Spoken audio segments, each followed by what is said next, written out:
धाकड़ खबर, बेखौफजुमा बेबाक अंदाज। धाकड़ खबर में आपका स्वागत है। मैं आपके साथ हूं अकरम रईस खान। यूं तो उत्तर प्रदेश में जो कानून व्यवस्था है उसको लेकर रोजाना एक बुलेटिन आपके सामने रखता ही रहता हूं, जिसमें पुलिस की कार्यशैली, भूमिका पर भी सवाल उठाते रहते हैं। लेकिन सिर्फ पुलिस की कार्यशैली और भूमिका पर सवाल उठाकर ही हम अपनी जिम्मेदारी से नहीं बच सकते हैं, क्योंकि पुलिस का भी उत्पीड़न होता है, पुलिस पर भी एक तरीके से अत्याचार होता है, उनके जो अधिकार हैं उनका भी हनन होता है। उसको लेकर कभी बात मीडिया खासकर नहीं करता है। जैसे आप देखते हैं आईपीएस लॉबी है तो उनकी अपनी एक एसोसिएशन है, पीपीएस अधिकारी होते हैं उनकी भी अपनी एक एसोसिएशन होती है, लेकिन पुलिस जिसमें इंस्पेक्टर, दरोगा, सिपाही, ये तमाम लोग होते हैं, इनकी कोई एसोसिएशन नहीं होती है, कभी बनने भी नहीं दी जाती है। लेकिन उत्तर प्रदेश में एक बड़ा घटनाक्रम हुआ है कि इन लोगों की भी एक एसोसिएशन बन गई है। वर्तमान समय में जो उसका नाम रखा गया है रक्षक कल्याण ट्रस्ट पुलिस वेलफेयर एसोसिएशन। तो यहीं से बहुत सारे सवाल पैदा होने शुरू हो जाते हैं। पहला सवाल ये आपके सामने आना चाहिए कि आखिर इसको बनाने की ज़रूरत क्या पेश आई थी। दूसरा सवाल ये होना चाहिए कि आखिर इसको बनाने का जो पूरा का पूरा एक संघर्ष हुआ है, क्योंकि एक लंबा संघर्ष है, आपको बताएंगे आज वो कैसे कैसे संघर्ष है, तो वो किस तरीके का संघर्ष रहा है। और अब ये जब बन गया है तो क्या ये वाकई में पुलिस के हित में कुछ कर पाएगा, या आगे आने वाले टाइम में ये भी किसी राजनीति का शिकार हो जाएगा। तो इन्हीं सवालात के आसपास अपनी बातचीत को रखने की कोशिश करेंगे। हमारे साथ रक्षक कल्याण ट्रस्ट और पुलिस वेलफेयर एसोसिएशन के अध्यक्ष विजेंद्र यादव जी जुड़ रहे हैं ऑनलाइन, तो उनसे कुछ सवालों के जरिए बातचीत करेंगे। बहुत शुक्रिया सर वक्त देने के लिए। धन्यवाद। मेरा पहला सवाल विजेंद्र जी आपसे ये है कि आपने ये जो संस्था बनाई है, इसको बनाने की क्या जरूरत पेश आई है? ये संस्था को बनाने के लिए बहुत जबरदस्त जरूरत आन पड़ी है, क्योंकि पुलिस के आईपीएस अधिकारी और उच्च अधिकारी भारत के संविधान को भी नहीं मान रहे थे, पुलिस रेगुलेशन को भी नहीं मान रहे थे, शासनादेश को भी नहीं मान रहे थे, और आईपीएस अधिकारी अपने पद पावर का दुरुपयोग करके और ये नियम विरुद्ध तरीके से कर्मचारियों को प्रताड़ित, परेशान, अन्याय, अत्याचार, शोषण कर रहे थे। इसके लिए आपको एक घटना बताएं कि 29/10/93 को महिला कांस्टेबल समा परवीन पुलिस लाइन झांसी में एक स्टॉल लगाई हुई थी, और वहां एसएसपी शैलेंद्र सागर आईपीएस की पत्नी उस मेले में गई और उसने अपना चश्मा रख दिया। तो महिला कांस्टेबल ने टेबल साफ करके और चश्मा ऊपर रख दिया। इतने में एसएसपी शैलेंद्र सागर की पत्नी आई और उसने महिला कांस्टेबल के 3-4 थप्पड़ जड़ दिए और कहा कि तेरी हिम्मत कैसे हुई मेरा चश्मा छूने की। इस घटना को देख करके हम लोगों को भारी कष्ट हुआ और हम सारी पुलिस को लेकर के सीधे कमिश्नर झांसी श्री धर्मेंद्र देव के पास पहुंचे, और मैंने कहा कि इस तरह से हम लोग नौकरी नहीं कर पाएंगे। आप पुलिस एसएसपी की पत्नी ने महिला सिपाही को मारा है, तो इनके खिलाफ 332, 353, 323, 545 ऑफेंस बनता है, इनके खिलाफ कार्रवाई की जाए जी। जब ये मांग कर दी तो उन्होंने कहा कि ठीक है भाई, हम इसकी जांच करवा लें, मुकदमा कायम करा देंगे। रात को जो है एसएसपी और सीओ नगर रणवीर सिंह ने उस महिला सिपाही को रात को जबरदस्ती गायब कर दिया, उसको घर से, क्वार्टर से ही गायब कर दिया। जब ये स्थिति मैंने देखी तो मैंने हड़ताल शुरू करवा दी। पुलिस लाइन झांसी में 2 दिन लगातार हड़ताल हुई। हड़ताल के दौरान डीआईजी टीके जोशी थे, उन्होंने आकर के इन लोगों से कहा भाई आपने अभद्र व्यवहार किया है, आप इसके लिए माफी मांगिए। तो उन्होंने माफी सार्वजनिक तौर से महिला कांस्टेबल से मांगी, लेकिन 2 दिन बाद पुलिस महानिदेशक और आईजी पुलिस लाइन झांसी आए जी। वहां पर इन्होंने सम्मेलन किया जी। और सम्मेलन करने के बाद सम्मेलन में ये बोले कि भाई पुलिसकर्मियों आपको क्या क्या परेशानी है, क्या क्या दिक्कत है। मैंने खड़े होकर कहा श्रीमान जी, दिक्कत तो बहुत बड़ी है कि ये अधिकारी हमारे साथ अन्याय, अत्याचार, शोषण करते हैं, इसको रोका जाए। तो उस पर सटीक जवाब न देते हुए डीजीपी महोदय बोले कि अरे ये तो बहुत ज्यादा बोलता है, पुलिस नाम पर कोड है, इसको तो पुलिस विभाग से बर्खास्त कर देना चाहिए। और मुझे अफसोस इस बात का है कि ये पुलिस विभाग में अभी तक बना कैसे रहा। इसके बाद तत्पश्चात जो है इन्होंने लोगों ने जो है मेरे खिलाफ कार्रवाई की और कार्रवाई के दौरान उसी एसएसपी ने आरोप मेरे ऊपर लगाया कि बृजेंद्र सिंह यादव का पुलिसकर्मियों में भय आतंक व्याप्त है, लिहाजा जो है ये कभी भी विद्रोह करा सकता है। मैं पुलिस महानिदेशक प्रदत्त अपनी शक्तियों का प्रयोग करते हुए उन्हें सेवा से डिसमिस करता हूं। अब बताइए कि भारत के संविधान में और शासनादेश में लेगा, योगेंद्र नारायण ने शासनादेश पारित किया था 98 में कि कोई भी व्यक्ति अपनी समस्या के निदान के लिए शासन के समक्ष, न्यायालय के समक्ष, अधिकारियों के समक्ष, न्यायिक संस्था के समक्ष अपनी बात रख सकता है, प्रवाद प्रस्तुत कर सकता है। शासन का यह दायित्व बनता है कि वो समस्या का निराकरण करे, क्योंकि अगर वो समस्या, ये उसका नागरिक अधिकार है। नागरिक और प्रायः ये देखा गया है कि अधिकारी कर्मचारी को प्रताड़ित एवं परेशान करते हैं, जो असंवैधानिक है, न्याय प्रक्रिया के विपरीत है, नागरिक अधिकारों का हनन होता है। लेकिन इसके बावजूद भी इन्होंने जो है मेरे खिलाफ इस तरह की कार्रवाई की। बस वहीं से मेरे मन में ये तय हो गया कि अकेले लड़ाई लड़ने से नहीं, एक एसोसिएशन होनी चाहिए।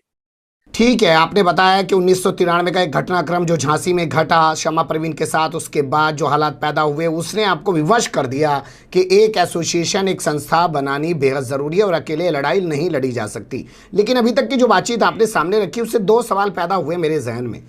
घटना का आप जिक्र कर रहे हैं 1993 की का, लेकिन कोर्ट के आदेश का जिक्र कर रहे हैं 1998 का। तो 5 साल बाद जो आदेश आएगा उसे 5 साल पहले कैसे लागू कर दिया जाएगा? उस वक्त तो आपको सस्पेंड किया जाएगा या बर्खास्त किया जाएगा, वो तो ठीक किया गया ना। संविधान में पहले ही से अधिकार है कि कोई भी व्यक्ति अपनी समस्या के निदान के लिए अपने अभिव्यक्ति प्रस्तुत कर सकता है। संविधान में तो पहले शासनादेश तो बाद में आया है, शासनादेश तो बाद में आया है, लेकिन संविधान में तो पहले ही से था कि हम लोग अपनी बात कर सकते हैं, अपने न्याय के लिए किसी से भी न्याय मांग सकते हैं, उसमें तो प्रताड़ना नहीं होनी चाहिए ना। अब जब आवश्यकता हुई तो मैंने स्टडी की, जानकारी की, तो national police commission government of India 7 फरवरी 1989 में आयोग बैठा था। उसमें ये था कि according to information available to us association policeman covering the state police service officers and subordinate persons are ready except in Uttar Pradesh, Bihar, Bengal, Orissa, Tripura, Manipur, Delhi, Madhya Pradesh, हर स्टेट में मैं स्वयं गया, बिहार गया, बंगाल गया, उड़ीसा गया, त्रिपुरा गया, मणिपुर, हर जगह पुलिस एसोसिएशन चल रही है। ठीक है। उत्तर प्रदेश में आईपीएस और पीपीएस एसोसिएशन चला रहे हैं।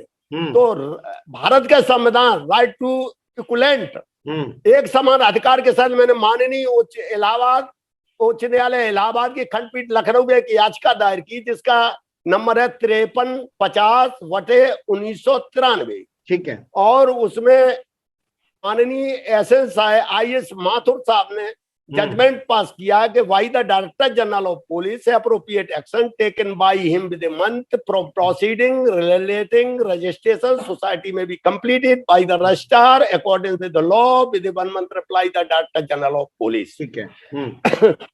23/12/93 को पुलिस महानिदेशक ने ये रिपोर्ट दी कि बृजेंद्र सिंह यादव अनुशासनहीनता में लिप्त रह चुके हैं और सन 1973 में पुलिस में विद्रोह हो चुका है। इसके बाद सीआरपीएफ में विद्रोह हो चुका है, सीआईएसएफ में विद्रोह हो चुका है। ऐसी परिस्थिति में पुलिस महानिदेशक घोर विरोध करता हूं कि किसी भी दशा में पंजीकरण ना किया जाए। ठीक है। ये एक कॉपी माननीय मुख्यमंत्री को दी, एक कॉपी प्रमुख सचिव गृह को दी, एक मुख्य सचिव जी को दी और पंजीकरण उन्होंने रोक दिया। ठीक है। इसके बाद जब रोक दिया तो मैंने पुनः फिर माननीय उच्च न्यायालय इलाहाबाद में याचिका दायर की 25/820 सन 95, जिसमें माननीय शीतला प्रसाद जज साहब ने हमारी रेट पिटीशन को अलाउ किया। ठीक है। और डायरेक्शन दिया कि if objection raised by department has been removed by petition society, however petition make a fresh application, competent authorities same shall be disposed by reasoned order within 3 months। तो इसके परिप्रेक्ष्य में मुझे रजिस्ट्रेशन प्राप्त हुआ जी। जब मैंने इस संस्था को चलाना स्टार्ट किया तो डीजीपी वगैरह ने हमारे सदर पदाधिकारियों के साथ विभागीय कार्रवाई, धमकाना और उनको बर्खास्त करने की धमकी देना शुरू कर दिया। ठीक है। जब शुरू कर दिया तो मैंने फिर माननीय उच्च न्यायालय की शरण ली। माननीय उच्च न्यायालय में 44,580 2019 याचिका दायर की, जिसमें डीजीपी का जवाब तलब हुआ। और उस याचिका में मैंने ये दिखाया कि श्रीमान जी ये अपंजीकृत, इनकी एक संस्था थी the committee for the welfare of the families of the member in UP police force. इस संस्था नामक संस्था से ये पुलिस कर्मियों के वेतन से 10 रुपया शिक्षा, 5 रुपया रक्षा, 4 रुपया डीएफ, 2 रुपया मंदिर के नाम से प्रति कर्मचारी से 25 रुपए की कटौती करके 10,50,000 महीने, 10 करोड़ 50 लाख हर वर्ष प्रतिवर्ष काट करके ये जो है उस दुरुपयोग करते थे, पैसे का घोटाला करते थे। जब ये इस पर मैंने माननीय उच्च न्यायालय में एक PIL दाखिल की 68,426/2010, जिसमें कटौती बंद के आदेश हुए।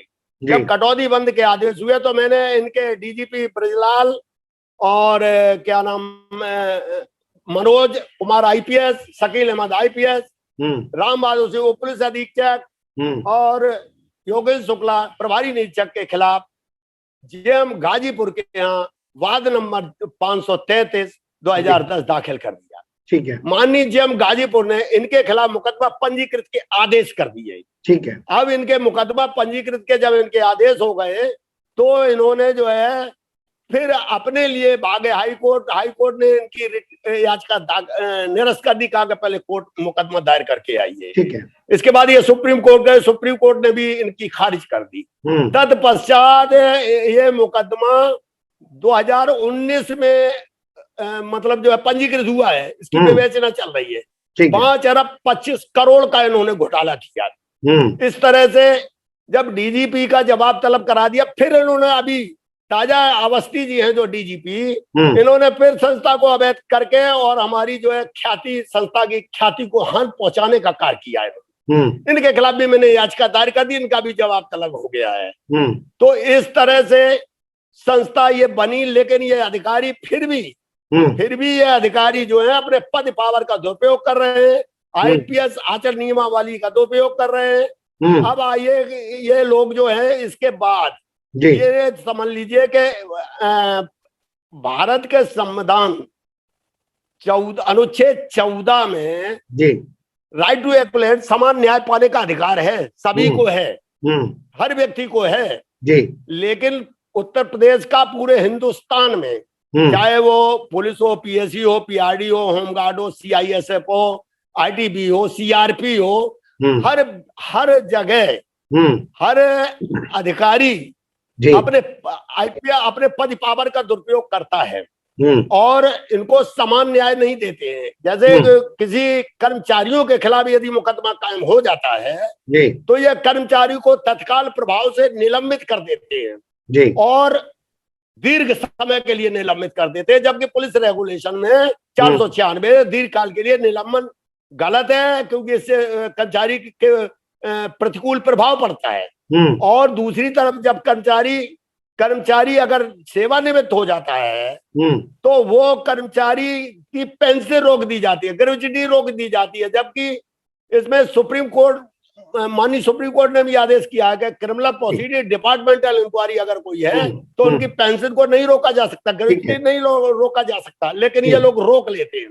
मामला ये है कि ठीक है, ये तो आपने सुन लिया, लेकिन दूसरी तरफ भी तो बात सुनो कि IPS ऑफिसर, DGP, इनके खिलाफ अगर मुकदमा कायम होता है तो इनके खिलाफ न तो ये सस्पेंड होते, न पेंशन ग्रेच्युटी रोकती है।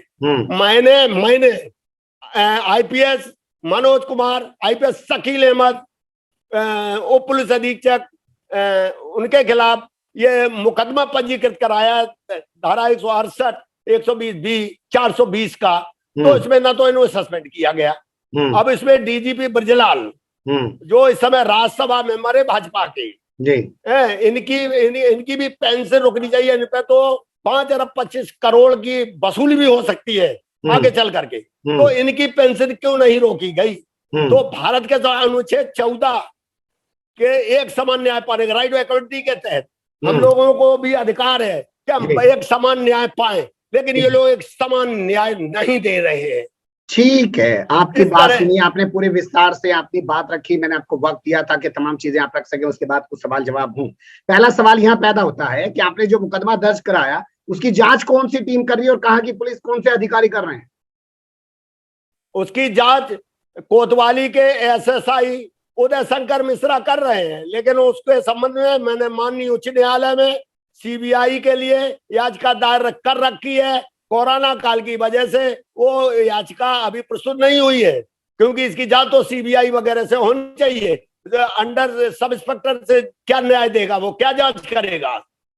बिल्कुल सही आपने कहा कि एक सब इंस्पेक्टर जो खुद उस अधिकारी के मातहत आता है, डीएसपी के एसपी के मातहत आता है, वो उनके खिलाफ जांच कर पाएगा? बताइए, क्या मजाक चल रहा है? ये तो मुकदमा दर्ज होते ही पहले ही उससे बड़े अधिकारी को जांच दी जानी चाहिए थी। एक अधीनस्थ अधिकारी अपने आईपीएस ऑफिसर की और डीएसपी की जांच कर पाएगा? ये एक सवाल है। लेकिन आपसे एक सवाल मेरा और है, आप ये बताइए, आप ही को दिक्कत है? पूरे उत्तर प्रदेश में लाखों का फोर्स है वहां पे, उन्हें तो दिक्कत नहीं हो रही है? नहीं, पूरे उत्तर प्रदेश को दिक्कत के मैं कई उदाहरण दे रहा हूं कि तमाम पुलिसकर्मी ऐसे हैं जो कि अभी कोरोना काल में, जैसे कोरोना काल में 157 पुलिसकर्मी मर गए, और इस तरह कोरोना काल में इन्होंने अभी जो है इनको मतलब वो कंपनसेशन देने के लिए कहा था। तो मैंने सरकार से मांग की थी कि इनको भी उसमें फ्रंट लाइन वर्कर में रखा जाए और 25% इनको बढ़ोतरी दी जाए, तथा इनके बच्चों को 50 लाख डिस्कवर बीमा दिया जाए, एक बच्चे को नौकरी दी जाए, जिससे माननीय मुख्यमंत्री महोदय ने इस रक्षक कल्याण ट्रस्ट की मांग को 50 लाख रुपया देने के लिए राजी हो गए, नौकरी देने के लिए राजी हो गए हैं। और उनकी बहुत सारी समस्याएं हैं जो इस रक्षक कल्याण ट्रस्ट निपटाती रहती है। परेशानी तो पूरे विभाग को, मैं 3 पुस्त से पुलिस विभाग में हूँ। मेरे बाबा भी थे, मेरे पिताजी भी थे, और हम 5 भाई में 4 भाई पुलिस में हैं। तो रग रग से और इससे त्रस्त होकर, परेशान होकर, व्यथित होकर तब इस तरह का कदम उठाया है मैंने कि अब इनसे जो है संगठित होकर लड़ाई लड़ेंगे। ठीक है, आप कह रहे हैं कि इनसे संगठित होकर लड़ाई लड़ेंगे, तो ये संगठित वाला ही सवाल पूछ लेते हैं आपसे। आपको आदेश मिल गया कोर्ट से कि भाई आप अपनी संस्था बना सकते हैं, काम कर सकते हैं। 25 बरस का लंबा जो है वक्त गुजर चुका है, तो आपके साथ कितने लोग आज तक जुड़ पाए हैं और वर्तमान समय में कितने लोग आपके साथ जुड़े हुए हैं पुलिस से? देखिए, जो परमिशन की बात करते हो तो परमिशन तो पहले ही से था। Police force restriction rights of act 1966 की धारा 1(2) पहले से ही 1961 से ही जो है 1861 से ही परमिटेड कर रही है। सामाजिक, धार्मिक, सांस्कृतिक संस्था को नहीं रोका जा सकता है। इसमें माननीय सर्वोच्च न्यायालय नई दिल्ली ने SCC 269 में निर्देश पारित किया कि freedom to form association does not describe any working law enforcing any government.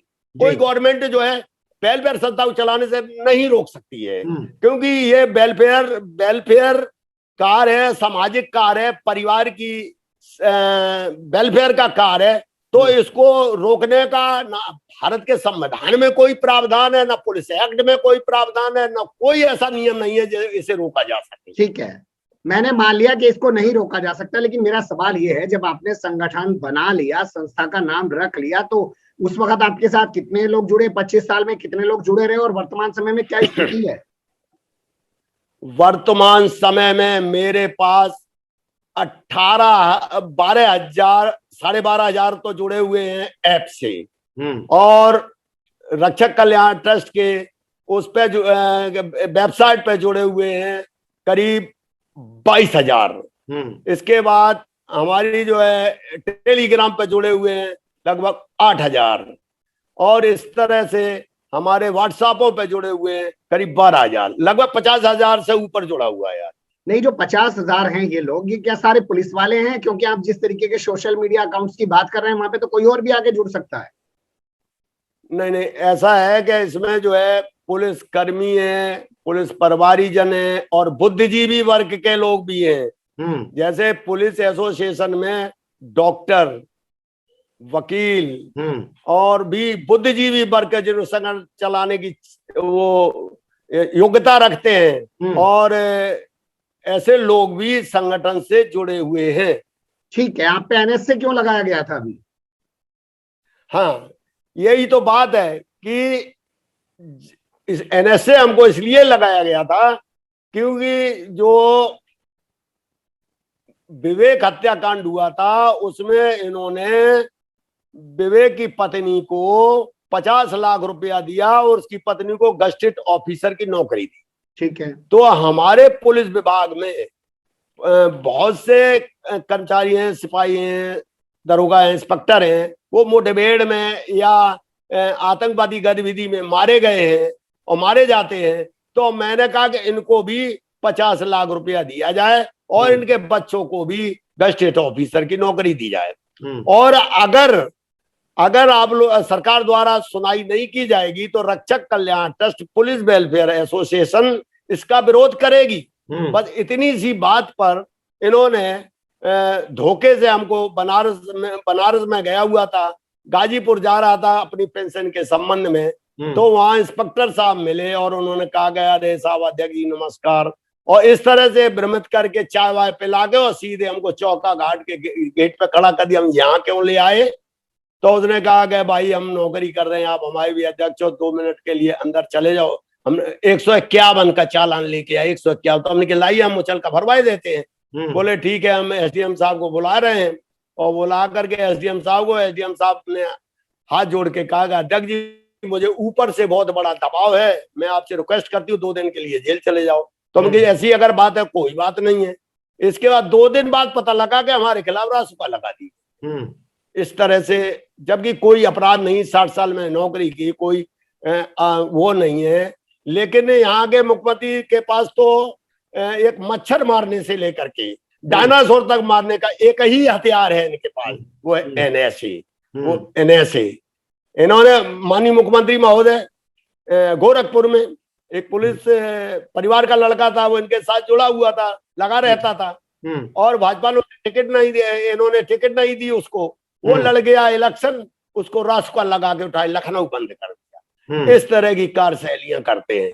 इस तरह की कार्यशैली सत्ता में बैठे हुए उत्तर प्रदेश के सीएम आदित्यनाथ योगी की समय समय पर नजर आती रहती है, आप बता रहे हैं। लेकिन आप पे जिस तरीके से एनएसए लगाया तो उससे आपको एहसास तो हुआ होगा कि उत्तर प्रदेश पुलिस आम लोगों के साथ क्या कर रही है और किस तरीके का व्यवहार कर रही है। उत्तर प्रदेश पुलिस मतलब जो है सिर्फ 5% लोग हैं, सिर्फ 5% और 95% को बर्बाद कर रहे हैं। वो 5% लोग जो हैं वो सत्ता वालों के ही गुर्गे हैं, सरकार के ही गुर्गे हैं, वो नेताओं के ही गुर्गे हैं। जिस तरह से आपने महाराष्ट्र में सुना होगा, महाराष्ट्र में वहां के गृह मंत्री ने, महाराष्ट्र के गृह मंत्री ने वो बाजे इंस्पेक्टर को 100 करोड़ का वो दिया था कि पैसा वसूल के हमें दे हुआ है, पैसा वसूल के दे हुआ। तो इस तरह का दबाव कर्मचारियों के पास पड़ता है और कर्मचारी उल्टा सीधा काम करते हैं, मजबूरी है उनकी। नहीं तो हमारी 95% पुलिस ईमानदार, कर्मठ और वफादार भी है। ठीक है, आप कह रहे हैं कि 95% लोग खराब है। आप कह रहे हैं कि 95% पुलिस वाले गुर्गे बन चुके हैं। तो जो लोग ऐसे गुर्गे बन चुके हैं उनके लिए ट्रस्ट, नहीं 95% नहीं, मात्र 5%। 95% हमारी पुलिस एकदम ईमानदार है। अच्छा, 5% लोग हैं जो, कहावत है तालाब की एक मछली पूरे तालाब को गंदा कर देती है, इसी तरह 5% लोग जो हैं दूषित मानसिकता के हैं, जो उनके, जबकि सुप्रीम कोर्ट की रूलिंग है। मैं तो बताया करता हूँ पुलिस कर्मियों को, अगर कोई अधिकारी, कोई नेता गलत आदेश पारित करे उसको बिल्कुल मत मानो, क्योंकि सुप्रीम कोर्ट के आदेश में लिखा हुआ है कि अगर कोई गलत आदेश देता है उसको न मानना अनुशासनहीनता की परिधि में नहीं आता है। लेकिन चूंकि इतना भय, इतना डर बना रखा है कि कुछ लोग डर की वजह से, जैसे कि मान लीजिए मंत्री ने एसपी से कह दिया अब एसपी डर की वजह से इसका भी ताजा उदाहरण दे रहा हूं मैं जालौन में पोस्टिंग थी हमारी, जालौन में हमारी पोस्टिंग थी, तो एक कृपाल सिंह और दद्दा नाम का बदमाश था, जिला बदलता, और वो वसूली करता था ट्रकों से। जब मीटिंग हुई, क्राइम मीटिंग हुई, तो वहां का थाना अध्यक्ष, कुठौंद का थाना अध्यक्ष पहुंचा मीटिंग में, तो एसएसपी बोले कि कृपाल जी दद्दा 24 घंटे में बंद होना चाहिए, अगर नहीं होता तो मैं सस्पेंड कर दूंगा। एसओ आए बड़े दुखी मन से और बोले हमसे कि दद्दा हम तो कल सस्पेंड हो जाएंगे, बात बताइए क्या बात है। तो उन्होंने कहा कि कृपाल सिंह दद्दा को गिरफ्तार अगर नहीं किए तो कल हम सस्पेंड कर दिए जाएंगे। हमने कहा 24 घंटे के अंदर, सुबह का सूरज जब उगेगा कृपाल सिंह दद्दा हवालात में होगा। और रात को ठीक 4 बजे दबिश दे करके कृपाल सिंह को पकड़ के 5 बजे हवालात कर दिया मैंने। जब विधायक जी का फोन आया, छोटे सिंह विधायक बसपा के विधायक थे, उनका फोन तत्काल मेरे पास आया कि भाई किसी को पकड़ा है? हमने कहा हाँ पकड़ा है। बोले उन्हें छोड़ दिए, मेरे रिश्तेदार है। हमने कहा वेरी सॉरी, मैं नहीं छोड़ सकता हूँ, थाना अध्यक्ष से बात करिए। थाना अध्यक्ष से बात की, चूंकि कप्तान ने कहा था, तो कप्तान ने उसने कहा कि आप कप्तान से बात करिए। और कप्तान साहब से जब बात की तो कप्तान ने पलट के एसओ को फोन किया कि तत्काल उसकी लिखा पढ़ी करे, अंदर कर दो। जब अंदर करने की बात है उन्होंने वैसा ही किया।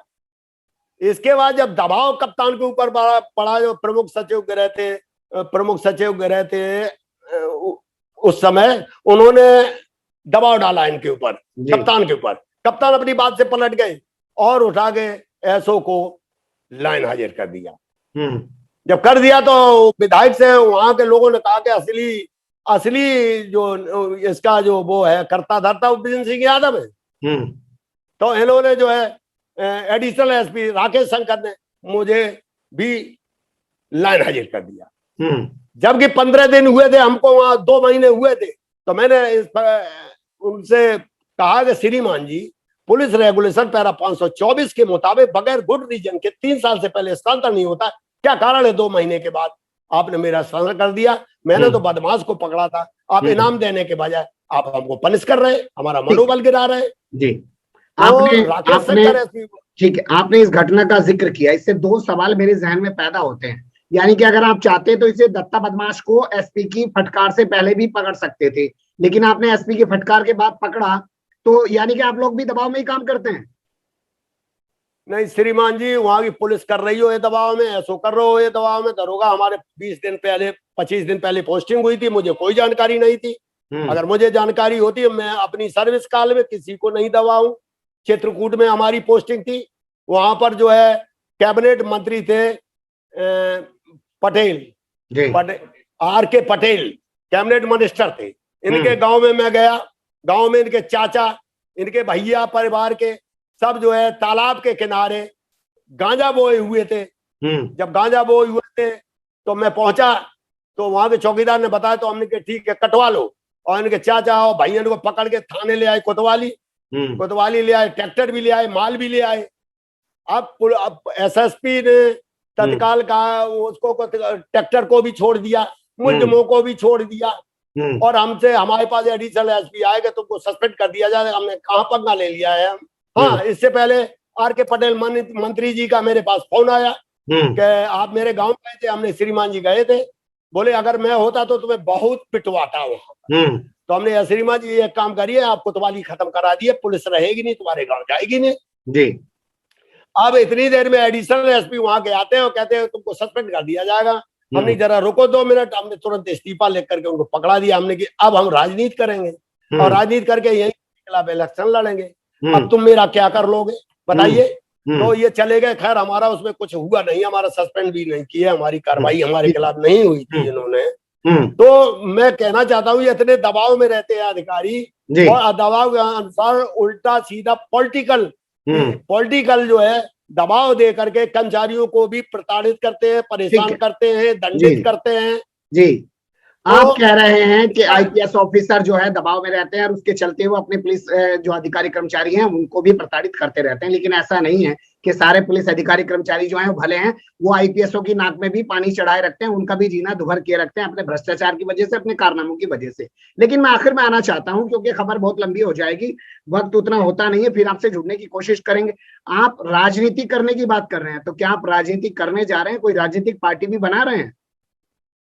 जी हाँ, क्योंकि हम जो है इन राजनीतिक दलों को सबको देख चुके हैं और इसके अब कोई विकल्प नहीं बचा है। ये मेरे पास लास्ट विकल्प है महोदय जी, क्योंकि जब तक हम अपने पास इतनी क्षमता नहीं रखेंगे कि मान लीजिए कोई अमुक पार्टी है हमारा विरोध कर रही है, कर्मचारियों को विरोध कर रही है, शोषण कर रही है, अन्याय कर रही है, अत्याचार कर रही है, तो उनको सबक सिखाने के लिए पार्टी का निर्माण करना मेरे लिए बहुत ही आवश्यक हो गया था, जिसके परिप्रेक्ष्य में मैंने रक्षक जन मोर्चा पार्टी का निर्माण कर लिया है। और 2022 में और भविष्य में हमारा सिर्फ एक ही नारा होगा कि जो वर्दी हित का कार्य करेगा बस वही ही राज करेगा, दूसरे को राज करने नहीं देंगे। मेरे पास भी वोट बहुत है और वोट की वजह से ये जब इनको वोट का दबाव पड़ेगा, जैसे सरकार बनाई तो उससे कहेंगे ये काम करो,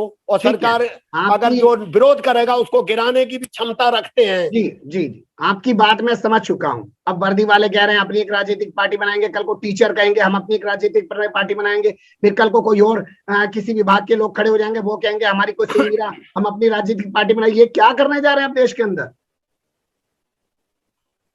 नहीं, राजनीतिक पार्टी ये सिर्फ कर्मचारियों के परिवारीजनों का मंच है भाई। हमको न्याय कर्मचारी को नहीं मिल रहा तो कम से कम परिवारी सारे लोग एकजुट होकर के अपने अपने भाई बंद, माता पिता, रिश्तेदार को, जो कि वर्दीधारी है, जो बोल नहीं सकता है, जो अपनी बात कह नहीं सकता है, जो अपनी समस्या स्वयं खड़े हो गए, उनकी बात को ये मंच उठाया करेगा। ठीक है, बहुत शुक्रिया, आपने वक्त दिया। फिर आपसे जुड़ने की कोशिश करेंगे, थोड़ा वक्त का तकाजा होता है, फिर भी बातचीत बहुत लंबी होगी, लेकिन आपसे बात करने का बहुत मन है, बहुत सारे सवाल अभी भी बाकी हैं। फिर आपसे जुड़ेंगे, आपने वक्त दिया, बहुत शुक्रिया।